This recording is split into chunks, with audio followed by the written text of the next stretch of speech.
우리가 신앙생활을 하면서 여러 가지 중요한 그런 요소들이 있는데 그 중에 또 한 가지를 이야기하면 우리가 믿음 생활 혹은 주님을 믿는다 하는 그런 믿음에 대한 그런 이야기를 참 많이 하거든요. 그런데 신앙생활 하면서 믿음에 대한 개념이 분명하지 못하면 참 믿음의 길을 걸어갈 수가 없어요. 그래서 우리가 보편적인 사람들이 믿음이라면 이렇게 쉽게 이렇게 생각하는 경향이 있거든요. 그런데 그 믿음의 개념 자체가 분명하지 않으면 아무리 오래 신앙생활을 해도 이 성경에 일어나는 그런 일하고 내 삶하고는 이렇게 멀리 떨어져 있는 거예요. 그래서 신앙생활 하면서 가장 중요한 거는 성경에 있는 그런 일들이 내가 경험을 해야 되거든요. 작은 것을 경험하고 또 작은 것을 경험하고 그게 경험이 돼야 하나님께 감사가 되고 막 찬양이 되고 또 이렇게 되죠. 그리고 또 그것을 토대로 믿음이 더 이렇게 강해지고 이렇게 되거든요.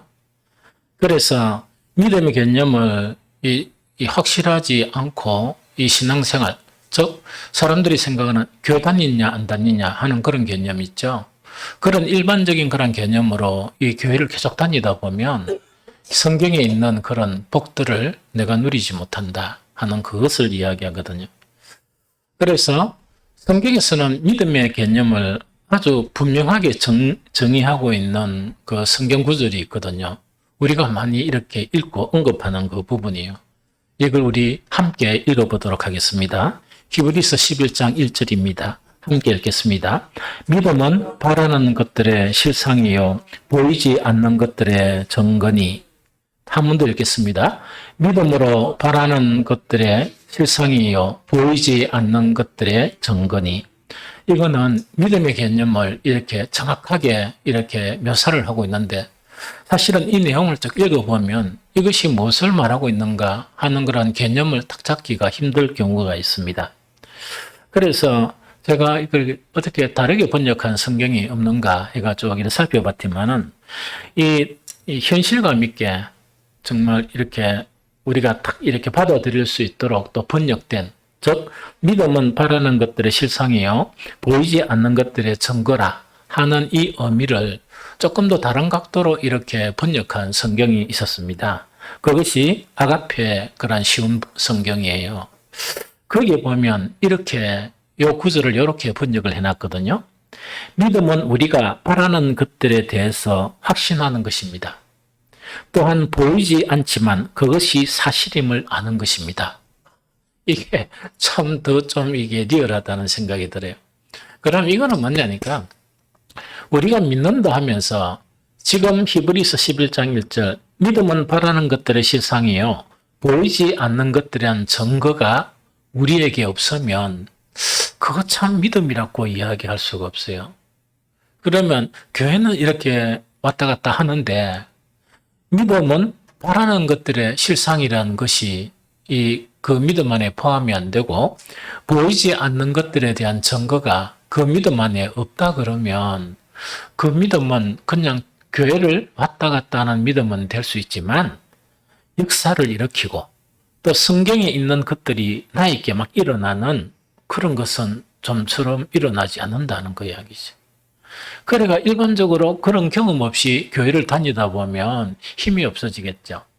힘이 없어지고 그 다음에 세상에 어떤 어려운 일이 있으면 거기만 넘어져 버리고 또 세상에 바쁜 일이 있으면 거기 막 이렇게 휩쓸려 가버리고 또 세상에 재미있는 일이 있으면 또 거기 넘어가 버리고 이렇게 되는 것 같다 하는 그 이야기죠. 그러면 이 믿음의 성의를 좀 더 쉽게 설명하면 이야기거든요. 우리 사람에게는 소망, 희망이란 걸 가지고 있거든요. 그러면 그것이 가장 많이 나타나는 게 연말이 되면 또 연초가 되면 이렇게 막 서로 이렇게 축복해 주는 거. 그 새해에는 이런 복들을 많이 받으시기 바랍니다. 이렇게 하거든요. 그런데 이런 복을 받고 내가 새해에는 또 이런 일이 나에게 일어났으면 좋겠다. 이게 많은 사람들의 바람이죠. 바람인데 이 바람 자체는 대부분 다 바람으로 끝나버리거든요. 바람으로 끝나거든요. 그래서 연말에 다짐하고 안 하던 뭡니까? 기도도 하면서 내년에는 나는 이런 소원을 성취하리라 하고 연초를 맞았습니다. 그래가 안 나가던 새벽 기도도 좀 나가고 이랬다 하거든요. 하는데 보편적으로 보면 2월 달을 넘기기 힘들어요. 3월 달 되면 풀어져 버려요. 그러다 보니까 원 상태로 돌아오는 거예요. 그러다가 또 연말이 되면 이런 복을 좀 누리고 해야 되겠다 해가 다시금 이렇게 이 마음을 다지거든요. 그런데 사라지고 이럽니다. 이것이 보편적인 사람들이 가지고 있는 소망이요, 희망, 바라는 것이에요. 그런데 그 믿음은 바라는 것들의 실상이라 하는 이것은 어떤 의미인가 하니까 보통 사람들은 그 요새 말하는 희망사항이다 이런 이야기를 참 많이 하거든요. 그런데 믿음은 희망사항이다가 아니고 내가 바라는 이것은 반드시 현실로 나타난다 하는 확신이에요. 내가 바라는 이것은 반드시 현실로 나타난다 하는 그 확신을 이야기하거든요. 그러면은 성경에는 이 샬롬 축복해가 모든 복에 대한 내용들이 성경에 깔려 있습니다. 그럼 깔려 있으면 그 중에 이렇게 상당수를 우리가 누려야 진짜 믿음의 사람이고 복 있는 사람이죠. 그런데 그 복들을 이렇게 또 보니까 성경의 인물들이 누렸던 복을 내가 못 누리고 있다. 이러면 이 참 믿음이 좀 애처로운 믿음이죠. 믿음이 연약한 그런 믿음이거든요. 그러면은 그 성경에 이루었던 그런 사람들의 살펴보면 그 사람들의 특징은 뭐냐? 성경에 하나님께서 약속하신 거 있죠? 약속하신 것은 희망사항이다. 이렇게 안 받아들이는 거예요. 하나님이 약속하신 것은 반드시 이루어진다 하는 것을 꽉 잡는 거예요. 그걸 믿음이라는 거예요. 하나님이 약속하신 것은 반드시 이루어진다 하는 것을 꽉 잡고 붙들고 이걸 안 놓치는 거예요. 그래서 1년이 지나도 이것이 실현이 안 되고 2년이 지나도 실현이 안 되고 그래도 죽을 때까지 그것을 딱 붙들고 사는 거 그게 믿음이라는 이야기죠. 그래서 우리가 신앙생활하면서 가장 큰 복은 천국의 복이에요. 천국의 복이거든요. 많은 사람들이 천국을 이야기하거든요. 그런데 믿음은 뭐냐? 천국은 분명히 있고 천국은 바로 내가 가야 할 곳이다. 이걸 딱 붙들고 사는 거예요. 이걸 믿음이라고 그래요. 그걸 믿음이라고 그러거든요. 그래서 믿음은 바라는 것들의 실상이다 하는 게 그 내용이고 또 믿음은 보이지 않는 것들에 대한 증거다 하는 것은 뭐냐니까 하나님은 우리 눈에 보이지 않죠. 하나님은 우리 눈에 보이지 않죠. 그런데 우리 눈에도 보이지 않는 그 하나님이 살아계시다 하는 것을 확실히 믿고 하나님이 계신다. 하나님은 이런 분이다 하는 것을 증거하는 것이 믿음이다 하는 그거를 이야기합니다. 그래서 믿음의 개념은 바로 이것이 믿음의 개념이다 하는 그 이야기예요. 그러면은 이때까지 신앙생활하면서 성경에 나타나 있던 복을 못 누리고 이거는 뭐 성경에 있는 사람들이 그런 전기처럼 그렇게 그 어떤 뭐 역사의 어떤 자료처럼 그 사람들이 경험한 것이구나 이러면 참 그 애처롭죠. 애처로워요. 그 사람들은 우리보다 특별한 사람이 아니에요. 우리보다 얼굴이 더 잘났다고 그렇게 된 것도 아니고 우리보다 더 학식이 있다고 그렇게 된 것도 아니에요. 우리보다 더 뭐 용기가 있어서 그렇게 된 것도 아니에요. 차이가 하나가 있는데 믿음의 차이예요. 믿음의 차이가 성경의 인물들은 그것을 누리고 살았고 우리들은 그것을 희망사항으로만 보면서 이렇게 성경 안에 있는 희망사항으로 보면서 살았다는 그 이야기죠.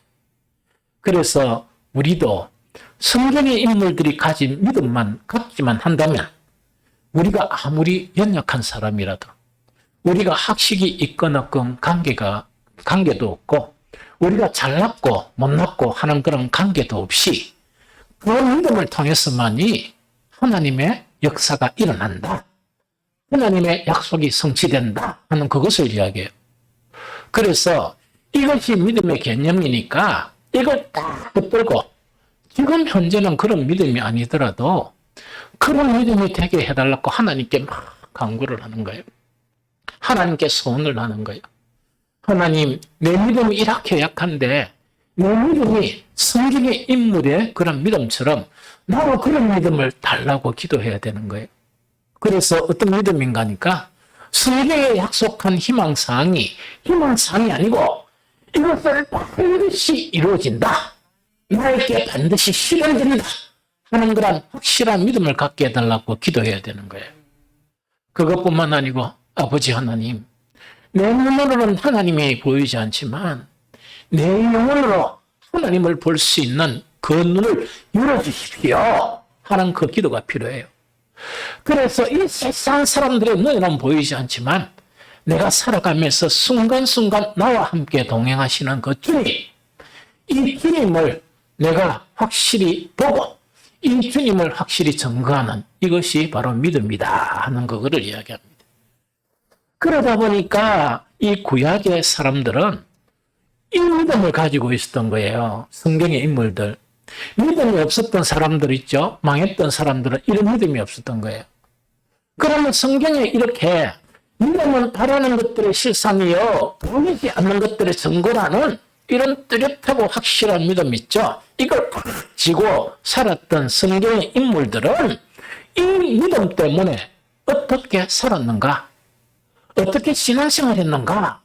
그것이 히브리서에 보면, 히브리서 11장에 보면 열거가 되어 있습니다. 그래서 그때 믿음의 사람들은 신약의 사람들이 아니고 어디 어떤 사람들이라? 구약의 사람들이에요.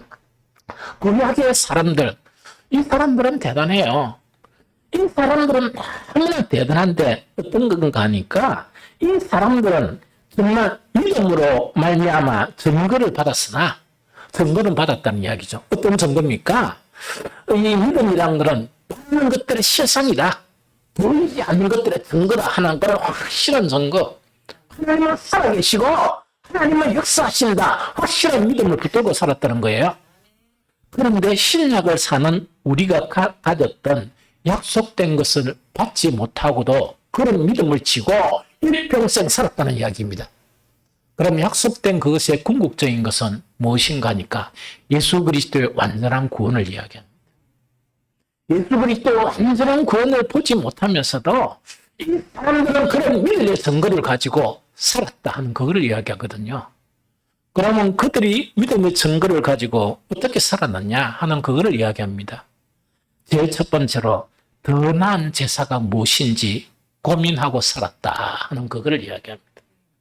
더 나은 제사가 무엇인지 이건 누구를 이야기합니까? 아벨을 이야기합니다. 이거는 뭔가 하면 이런 이야기입니다. 보세요. 우리가 예배를 드리잖아요. 예배를 드리잖아요. 믿음이 있는 사람의 예배와 믿음이 없는 사람의 예배는 이렇게 갈려져요. 왜 어떻게 갈려지는 거니까?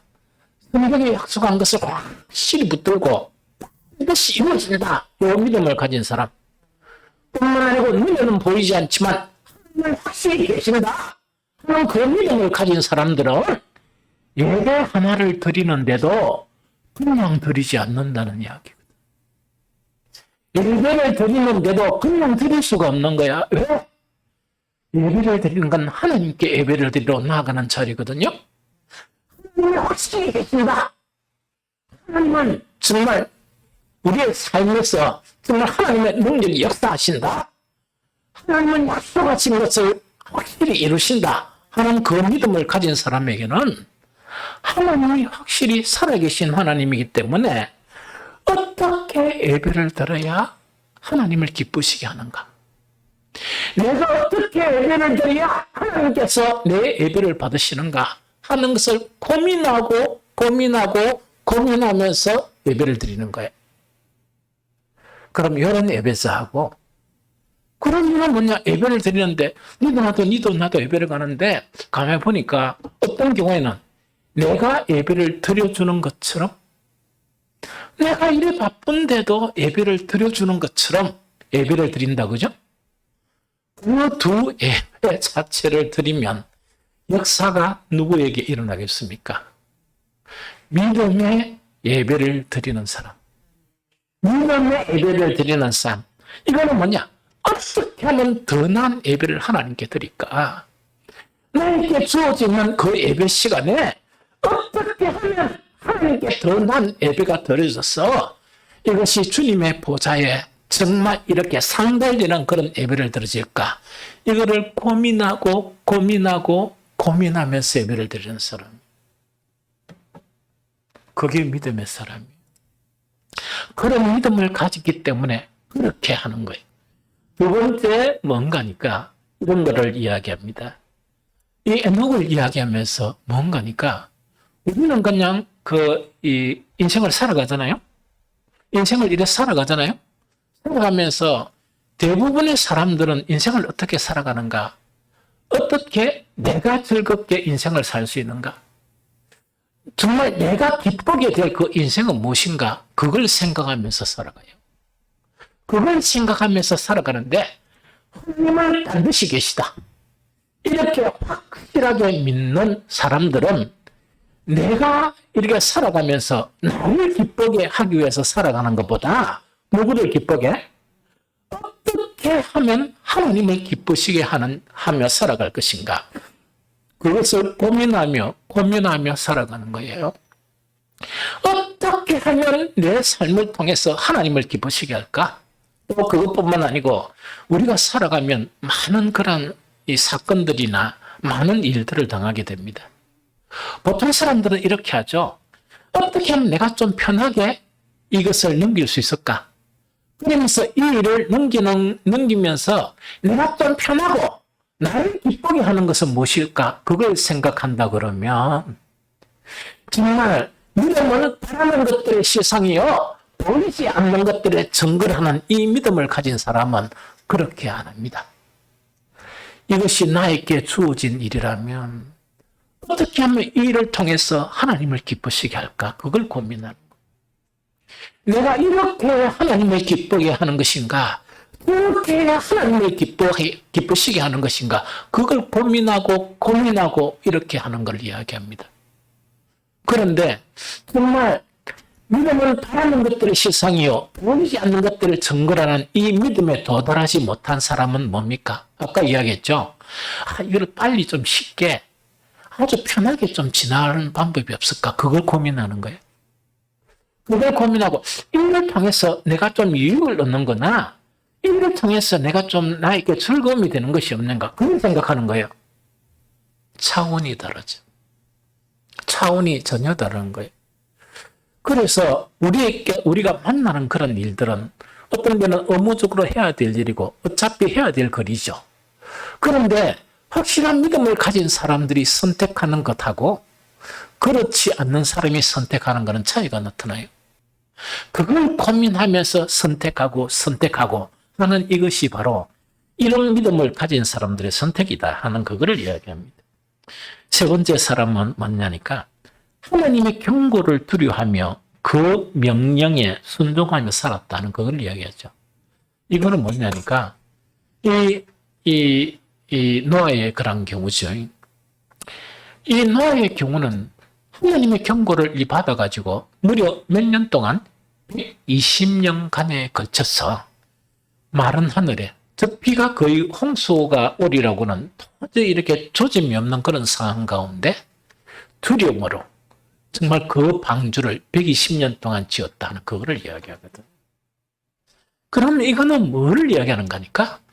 하나님이 살아계시다고 확실히 이렇게 있는 그런 사람들에게는 뭐냐? 성경 말씀은요, 복의 말씀과 경고의 말씀이에요. 그게 계속 교차하면서 하나는 복 주겠다. 이렇게 하면 복 주겠다. 이렇게 하면 너희들은 망한다. 하는 그 말씀이 계속 이렇게 교차하면서 나타나고 있거든요. 그러면 뭐냐니까 믿음이 없는 사람은 하나님이 확실히 계시다는 믿음이 없는 사람은 이 설교 시간에 그런 이 말씀을 듣고 난 다음에 잊어버려요. 왜냐니까 하나님이 없는 만큼 빨리 잊어버려요. 그러면 살아가면서 그 말씀이 기억나겠습니까? 안 나겠습니까? 하나님이 별로 많이 없는데 뭐 그 기억이 짜들어 납니까? 뭐만 기억이 납니까? 살아가다 어떻게 살아갈까? 그것만 생각이 나거든. 어떻게 해야 내가 더 유익이 되고 어떻게 해야 내가 더 이렇게 정말 이렇게 편안하게 살아갈 수 있을까? 그것만이 머리에 가득하고 생각에 가득하거든요. 믿음 있는 사람이 그것만으로 살아간다 그러면 그걸 믿음의 사람이라고 이야기하겠습니까? 삶의 순간순간에 내가 말을 하나 하고 싶어도 행동을 하나 하고 싶어도 하나님의 말씀이 기억나는 거예요. 그래서 어떤 때는 너무나 화나는 일이 있고 어떤 때는 주님 이번에는 못 참겠습니다. 잠깐 계십시오. 해가 복수를 하고 싶은데 무엇 때문에? 하나님의 경고의 말씀 때문에 자제를 하는 거예요. 그 하나님의 말씀의 경고 때문에 내가 이렇게 정말 불의한 일을 당하더라도 그것을 그대로 되갚지 않는 거예요. 하나님께 맡기는 거예요. 참는 거예요. 이것이 하나님의 경고를 두려워한 그 믿음을 이야기한다. 이런 인생을 살아간다. 그것뿐만 아니고 또 뭡니까? 하나님이 부르셨을 때 우리의 믿음의 조상이죠. 하나님이 부르셨을 때 내가 거기서 모든 그런 것이 여건을 다 이렇게 형성이 된 거예요. 직장이나 사업이나 내가 집이나 친구들이나 이것이 다 확정이 됐는데 하나님께서 어떻게 부르시는가니까 그곳을 떠나라 하시면서 갈 곳이 어딘지도 모르는 그런 상황 가운데 하나님이 있는 사람은 벌떡 일어나서 정리를 하고 떠난 거예요. 하나님이 있는 사람은 벌떡 일어나서 정리를 하고 떠난 거예요. 이것이 바로 뭔가니까 믿음은 바라는 것들의 실상이고 보이지 않는 것들의 증거를 뚜렷하게 가지고 있는 믿음의 사람이 선택할 수 있는 길이다 하는 그거를 이야기합니다. 정말 또 믿음이란 것은 뭐냐? 모세를 이야기하면서 바로 공주의 화려한 인생을 살 수가 있었습니다. 그러나 하나님의 섭리 가운데 그 민족의 그런 지도자를 세우기 위해서 하나님은 훈련 과정을 거치게 하고 또한 정말 이 애굽의 종로로 타는 그 민족을 구출하는 그런 지도자로 쓰임을 받게 됩니다. 그럴 때에 첫 번째 그 선택이 바로 뭐냐? 바로 공주의 아들로서 화려한 인생을 살 것인가? 안 그러면 노예 생활하는 자기의 민족과 더불어 고난을 받을 것인가? 하는 두 가지 길이 앞에 딱 놓여 있는 거예요. 그럴 때 정말 하나님이 확실히 계시다 하는 그런 믿음 자체는 이것이 우리가 편하죠. 얼마나 편하겠습니까? 바로 공주의 아들로 사는 거. 그런데 그 하나님이 계시기 때문에 그것을 버리고 무엇을 선택한다? 종노릇하는 자기 민족과 함께 고난받는 길을 걸어가는 거예요. 이것이 이런 삶들 자체가 무엇을 이야기하는가? 믿음은 바라는 것들의 실상이고 보이지 않는 것들의 증거가 확고하게 나타나는 사람들이 선택할 수 있는 믿음의 길이다 하는 그것을 성경은 증거를 하고 있습니다. 그런데 성경에는 히브리서 11장에는 보면 이런 증거들만 있는 게 아니고 그런 믿음으로 선택을 뭔가를 했죠.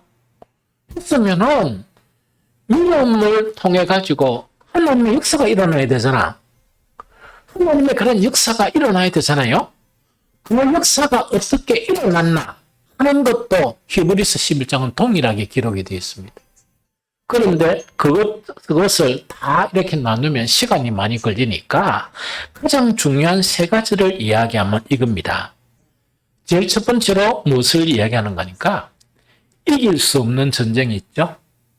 이길 수 없는 전쟁에서 땅의 나라들을 이겨버리는 그런 역사가 나타나는 거예요. 이거는 여러분들 열왕기나 역대상이나 보면 이게 사람들은 뭐냐? 이길 수 없는 전쟁을 이긴 사람들은 믿음이 없는 왕들은 아무도 아니에요. 아무도 이게 안 속합니다. 믿음이 없는 왕들은 늘 지배를 당하고 늘 이렇게 힘겹게 살아가고 종처럼 살아가고 그래요. 그런데 정말 믿음은 바라는 것들의 실상이고 보이지 않는 것들의 증거를 가진 왕이 있죠. 그 왕이 다스리는 나라는 극강의 나라가 침범을 하더라도 도저히 누가 보더라도 이길 수 없는 그런 전쟁이지만 뭐라고요? 믿음을 통해서 그 전쟁에서 이겼다 하는 그 이야기죠. 믿음을 통해서 그 전쟁을 이겼다 하는 그걸 이야기합니다. 그럼 달리 말하면 그 왕 자체가 지혜가 더 충만했느냐? 다른 왕들보다 인물이 더 더했느냐? 그게 아니에요. 한 가지 뚜렷한 차이는 믿음이란 이야기. 그런 믿음을 가졌기 때문에 그 나라를 구했다 하는 그거를 이야기합니다. 그것뿐만 아니고 성경에는 뭘 증거하고 있는가? 여자들은 자기 죽은 자들을 다시 살림을 받기도 했다 하는 그 이야기죠. 이거 얼마나 대단합니까? 여자들이 있는데 자기 아들이 죽어버렸어. 죽어버리면 보통 끝이잖아요? 그런데 문제는 뭐냐니까 믿음을 바라는 것들의 실상이요. 보이지 않는 것들의 증거로 살았던 그 사람들은, 그 여인들은 어떻게 했느냐? 자기 죽은 아들을 살렸다. 그 이야기거든요. 살렸다 하는 그 이야기거든요. 그래서 구약에 보면 사렙다 가부의 아들이 엘리야를 통해서 죽은 아들이 살아붙습니다. 또 그것뿐만 아니고 수넴 여인의 아들이 엘리사를 통해서 다시금 소생을 해본 거예요. 이런 역사가 일어났다 하는 그것이 히브리서 11장에 분명하게 기록을 하고 있거든요. 히브리서 11장에 보면 한 가지 특이한 내용이 있어요. 11장 34절에 보면 불의 세력을 멸하기도 했다. 이게 대단하죠? 불의 세력을 뭐 했다? 멸하기도 했다 하는 이거를 이야기하거든요. 이거는 뭔가니까 이때 불의 세력을 멸하기도 했다 하는 것은 누구를 이야기하는 거니까 다니엘의 누구라고요? 다니엘의 세 친구를 이야기합니다. 다니엘의 세 친구 사드락, 메삭, 아벳냐고를 이야기합니다. 이거는 죽음 앞에서 정말 반드시 그 왕을 거역했으니까 죽죠. 죽음을 앞에 두고 뭐냐니까 하나님을 붙잡은 거예요. 죽음을 앞에 두고 하나님을 믿는 이런 믿음을 가졌기 때문에 풀무불에 던졌습니다. 던져졌는데 불의 세력을 멸했다 하는 이 멸하다는 것이 무슨 원어에 보면 어떤 내용인가니까 풀무불 있죠. 풀무불의 세력에 우리가 들어가면 다 죽어버리잖아요. 그런데 이 믿음의 새 용사는 어떻게 되는가?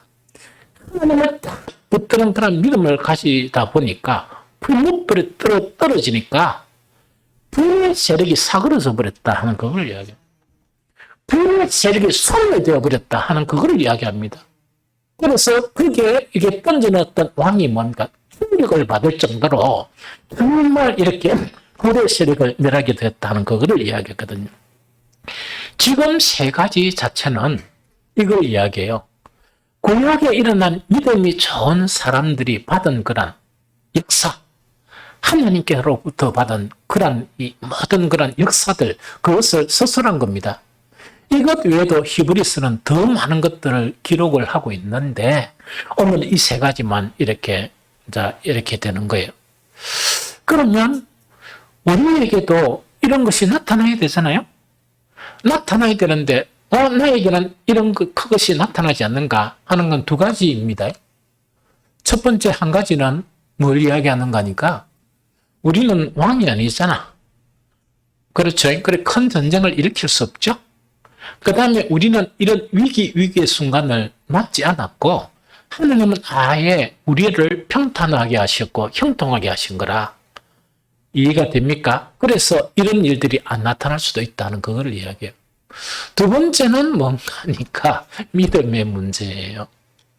우리도 이런 믿음이 충만하게 되면 우리 교회 성도들도 이런 역사를 일으킬 수 있다는 겁니다.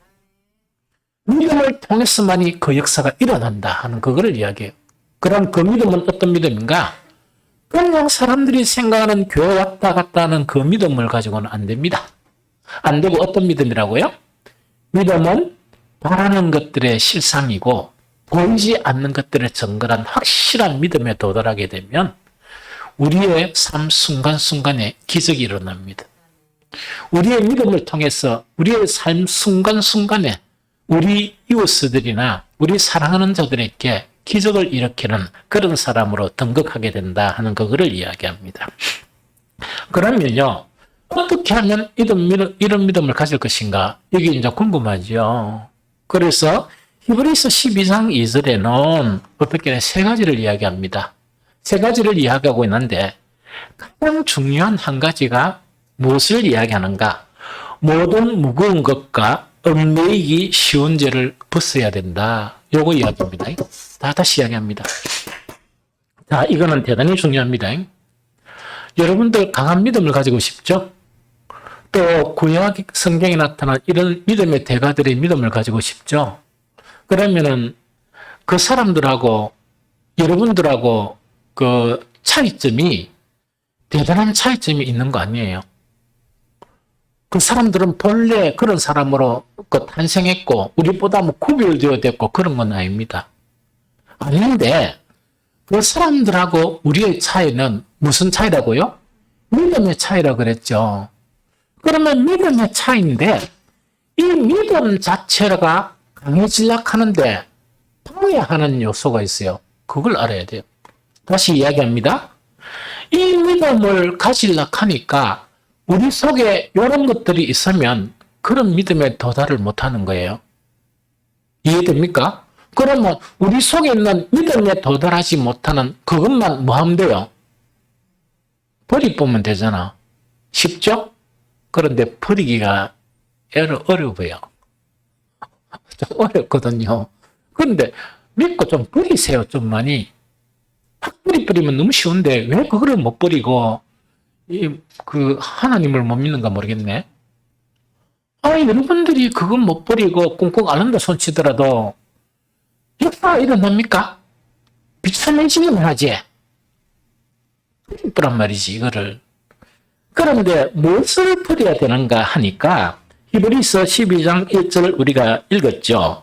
그게 보면은 뭘 이야기하는가 하니까 모든 무거운 것과 얽매이기 쉬운 죄를 벗어야 한다. 그걸 이야기합니다. 다시 이야기할게요. 모든 얽매이는 것과 모든 무거운 것과 뭐 하는 거? 얽매이기 쉬운 죄를 벗어야 된다 하는 그 이야기입니다. 그러면 구약의 위대한 믿음의 사람들하고 우리의 차이는 뭔가니까 그 사람들은 믿음으로 이렇게 모든 믿음이 이렇게 강해서 가는데 방해하는 요소 있죠. 이거 버려본 거야. 그러면 우리 성도들은 뭐냐? 그거를 모시고 사는 거야. 그걸 왜 모시고 살아? 버려야 될 거를 왜 모시고 살아? 근데 모든 얽매이기 하는 죄 있죠. 그걸 갖다가 그 사람들은 벗겨버린 거야. 그런데 우리는 뭡니까? 성경에 버리라 이래도 뭡니까? 설교 이렇게 하면 아멘 했다가 뭡니까? 문만 나가면 또 지고 있어 이렇게. 성경에 가르치는 거는 그게 아니고 버리라는 실천이거든. 아멘 이러고 소리 지르고 안 버리면 그 아멘 해봐야 무슨 소리가 있어? 무슨 소용이 있어요? 그래서 이거는 버려지는 분이 아니구나. 그래서 그 목사님이 가르치던 아멘 아멘 이러면 그럼 나도 그때 뭡니까? 소리 안 내고 아멘 이랬거든요. 했지만 그걸 안 하는 것이 왜 하는 거니까 그래 했다고 그래 하고 안 부리는 거야. 안 부리는 거예요. 그러다 보니까 그게 너무 싫은 거예요. 그게 너무 싫었거든. 그런데 아멘 하세요. 마음속으로. 또 소리도 치르고 아멘 하세요. 그리고 버리세요. 안 받습니다. 버리니까 버려야 된다는 그 이야기거든요. 그러면 이제 한 가지를 이야기합니다. 제일 첫 번째, 모든 무거운 것을 버려야 한다 하는 그거를 이야기하거든요. 모든 무거운 것을 버려야 한다. 이거는 이제 뭘 이야기하는 거니까 우리가 인생을 살다 보면은 뭡니까? 여러 가지 환경을 만나게 되죠. 여러 가지 사건을 만나게 되죠. 이렇게 딱 되면 그 환경과 사건 속에서 믿음의 사람들은 이런 환경과 이 사건과 이런 문제를 만나면 누구를 붙잡습니까? 그러면 물어봅시다. 이렇게 되면 누구를 붙잡아야 됩니까? 하나님? 연이 말이 제일 크니까 맞네. 내 말이 옳도다. 그리하라. 나는 환경이나 그런 문제 있을 때 아무 걱정도 안 하고 아무 근심도 안 가지고 두려움도 안 생기고 엄마 아빠한테 막 불평도 안 하고 또 창욱이 막한테 막 신경질 내면서 불평 안 하고 그런 일이 생길 때 뭐냐? 그건 다 부질없는 짓이다고. 주여! 하면 하나님 붙들었어? 그것이 문제로다. 그게 문제라는 이야기거든. 우리가 살아가면서 여러 가지 난관을 만나고 일하거든요. 만나면 세상 사람들은 그 난관이나 어려움을 만나게 되면 제일 먼저 들어오는 게 두려움이 이렇게 엄습합니다. 그것뿐만 아니고 걱정이 일어나가지고 밤에 잠을 못 자요. 맞죠? 그 달콤한 잠도 못 자고 그 다음에 근심이 생기면서 그 다음에 이런 상태가 되다 보니까 컨디션이 안 좋죠. 그러다 보니까 옆에 뭡니까 불평하고 이런 사람을 찾아요. 그 사람이 누굽니까? 가장 가까운 사람이야. 예언이한테 가장 쉬운 사람은 누구라? 엄마겠나? 이제 막 찾는 거야. 찾아가지고 그렇게 되다 보니까 이런 두려움이나 걱정이나 근심이나 불평 등이 우리의 마음을 지배하게 되면 믿음이 사라져요. 이해됩니까? 절대로 믿음이 안 생깁니다. 믿음이 사라져버리고 믿음은 언제 들어오느냐? 내 마음에서 떠난 믿음이 그 문제가 이래저래가 다 해결됐었죠? 그때 믿음이 다시 들어와요. 참 신기하죠? 믿음이 다시 들어와. 알겠다고 중요해서 그럽니다. 그런데 다시 문제가 딱 생기면 믿음이 또 어디로 나간다? 내 마음을 나가버려. 그걸 계속 반복하는 거야. 그러다 보니까 하나님께서 좀 불쌍해가 연희를 좀 도와줘야 되겠다 딱 하는데 이놈의 두려움, 근심, 걱정, 불평이 쌓이다 보니까 하나님이 그 속에 역사를 못해요. 왜냐하니까 하나님은 믿음의 통로로 역사하는데 역사가 안 되는 거야. 좀 이해가 되죠? 그래서 가장 무서운 적 자체가 우리를 무겁게 하는 모든 무거운 거 있죠. 이걸 벗는 훈련이에요. 그래서 예언이 아까 잘했는데 조금 인식은 되어 있는 거야. 어떤 인식인가 뭐냐니까 어릴 때는 누구를 붙들어야 된다? 하나님을 붙들어야 된다. 중학교 때부터 계속 듣다 보니 그거는 여기까지 이제 알았어.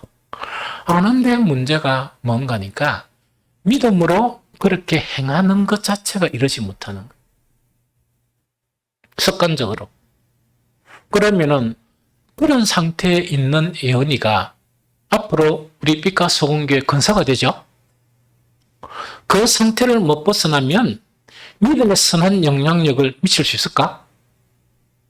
그럼 결혼해가지고 사랑하는 애기들 낳으면 애기한테 그 믿음을 줄 수 있을까? 그래도 줘야 되겠지. 근데 줄 게 없어. 뭐만 줘? 잔소리만 줘. 아무 의미 없는 말만 주는 거야. 그러면 아들을 또 가르치면서 그걸 두려워하지 말라니까 해놓고 엄마인 지가 아빠보다 더 두려워해버려. 그러면 두려워하지 마라 하는 그 말 자체가 쓸데없는 말이 되잖아.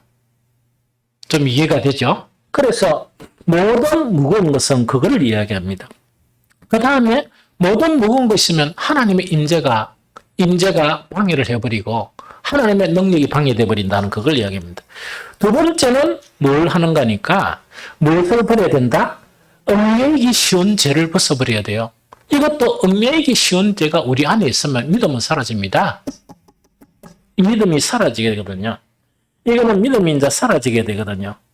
그러면 이것을 벗어버려야 돼요. 그러면은 뭐냐? 설교를 통해서나 무엇을 통해서 성경을 읽는 것을 통해서 이것이 내 안에 조명이 돼가지고 내 속에 이런 것이 있구나 하면 뭐가 돼야 돼? 기도를 해야 되잖아. 기도를 하면서 뭐냐? 하나님 이것을 나에게 없애주십시오. 내가 왜 이렇습니까? 내가 왜 이 정도밖에 안 됩니까? 그러면서 주님 내가 내 자신을 보더라도 참 감당이 안 되는데 주님께서 나를 보시면 얼마나 애처롭게 보시겠습니까? 하면서 믿음을 달라고 기도해야지. 이런 죄를 벗어버리도록 하려고 기도해야 되죠. 그래서 이것을 계속 손짓게 하는 것이 말씀을 통해서 내 자신을 발견해야 돼요. 설교 시간 그냥 들으라고만 하는 게 아니라 설교 시간 자체는 하나님의 말씀을 들으면서 내 안에 있는 버려야 될 거, 음미하기 쉬운 죄를 발견하라는 거예요. 그리고 그것을 뭐 하라는 거라고? 벗으라는 거야. 그래야 믿음이 강화되지. 그런데 설교 듣는 병에 걸리면 아이고 그거 참 힘들어. 듣는 기만 있는 거야.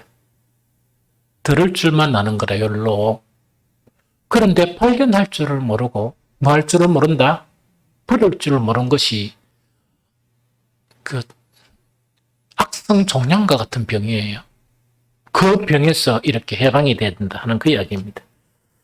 한 가지를 소개하면 뭐냐. 우리 아이들, 청년 아이들 위해 가지고 앞으로 뭐 차기 세대에 이제 계속 뭔가를 해야 될 것 같다 하는 그런 생각에서 뭘 하는 거니까 말씀 묵상이가 주고 나오죠. 이래가지고 계속 그렇게 청년 3명, 그 다음에 애숙시 이래가 4명이서 이래 시작이 되지만 아직 본격적으로 활성화되지를 못했습니다. 그런데 그 메일을 통해서 자기가 한 것들을 이렇게 오면 내가 한 시간을 내서 그걸 보고 난 다음에 코멘트를 달아줘요. 코멘트를 달아주고 앞으로 애숙씨도 메일 주소 좀 가르쳐줘. 그렇게 이러면은 그걸 갖다가 앞으로 더 자주, 더 빨리 이렇게 이제 코멘트를 달아주고 막 이렇게 할 거거든요. 그러면 거기서 한 군데 더 보니까 뭔가니까 뭐 구조는 잘 모르겠는데 거기서 자기가 음미하기 쉬운 죄를 고백한 내용이 있는 거야. 근데 내가 딱 보니까 보통 사람들은 무섭다 이래 보지만은 나는 참 이렇게 좋아 보였어요. 그게 뭐냐니까 나는 스마트폰의 병에 걸렸다 이런 형태라. 스마트폰이라. 그래서 딱 보니까 스마트폰은 그게 매입버리면 그거는 정말 얽매이게 하는 쉬운 죄거든요. 그런데 자기 자신이 그걸 발견한 거야. 나는 스마트폰에 너무나 매여 있다 하는 것을 발견하게 된 거야. 그게 발견된 사람하고 아무리 성경을 읽어도 그게 발견이 안 되는 거라. 요새 현대인들의 대부분은 스마트폰에 종이 되어 있습니다. 주님의 종이 아니고 스마트폰에 종이 되어 있고 그 종에서 탈피를 못 하거든요. 이것에 이 매어버리면 영적인 생활은 안 되는 것이 사실이거든요. 그래서 이런 것들을 발견을 하면서 정말 이렇게 나는 저기 이 스마트폰이다. 이래가지고 이제 구체적으로 이 적용을 한 거예요.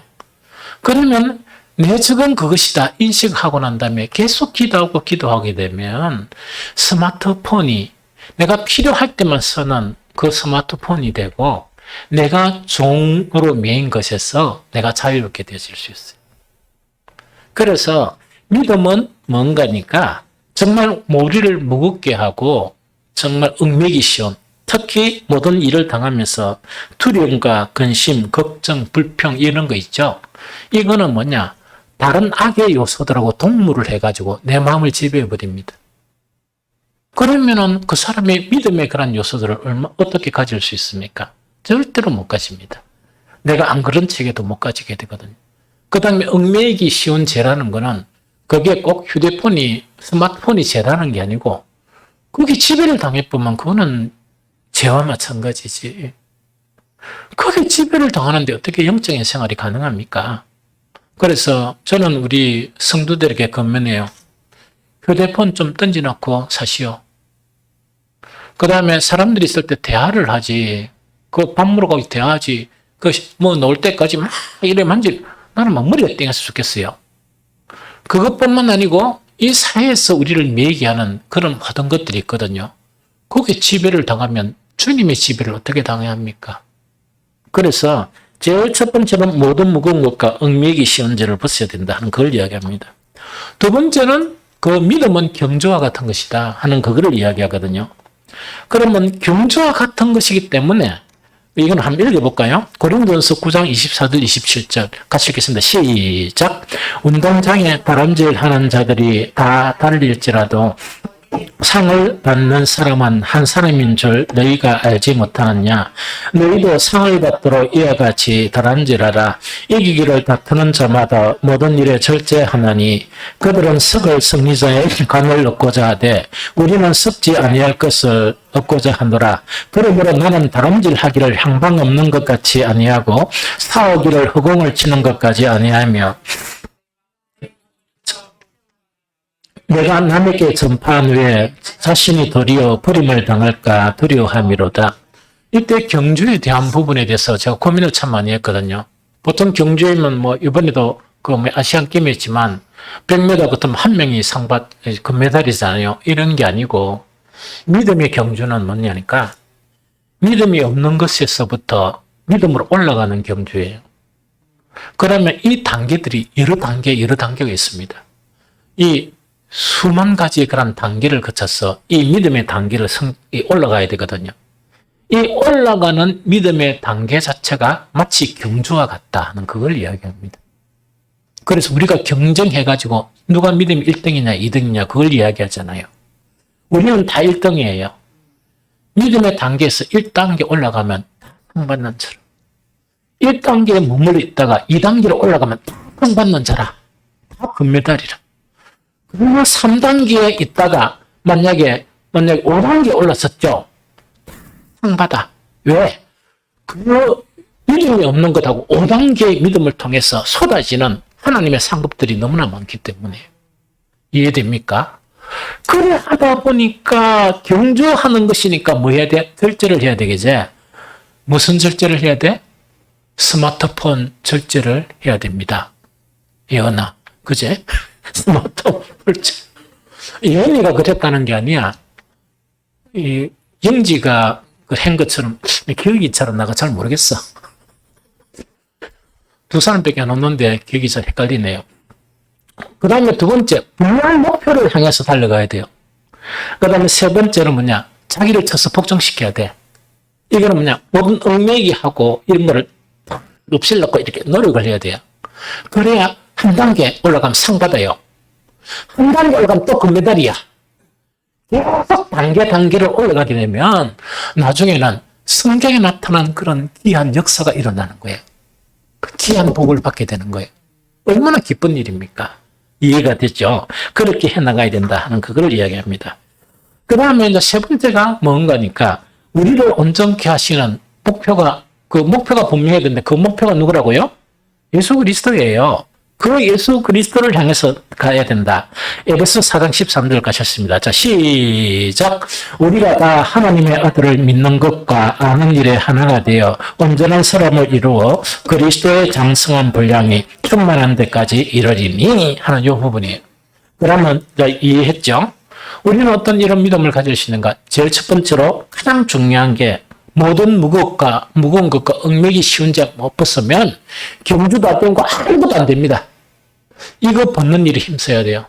두 번째 뭘 해야 되는 거니까 믿음은 경주와 같은데 이렇게 평면을 달리는 경주가 아니고 믿음이란 면류관 있죠. 그런 면류관이 막 수천 개의 면류관이 있다면 그 면류관이 다 금메달이에요. 알겠습니까? 그러면 그 한 단계를 올라가면 하나님께서 그 믿음의 보상을 이렇게 우리에게 주시는 거예요. 하나님의 역사가 일어나는 거예요. 이해가 되죠? 세 번째는 뭐냐? 우리가 달려가야 될 목표는 뭔가니까 세상의 승인군자가 아니고 누구라고? 오직 예수라. 그 예수를 향해서 달려가게 되면 우리에게도 뭐냐?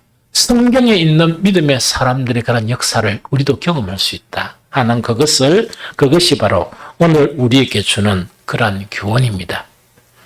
이런 믿음을 향해서 나아가는 저와 여러분들이 되시기를 예수 그리스도 이름으로 축복합니다.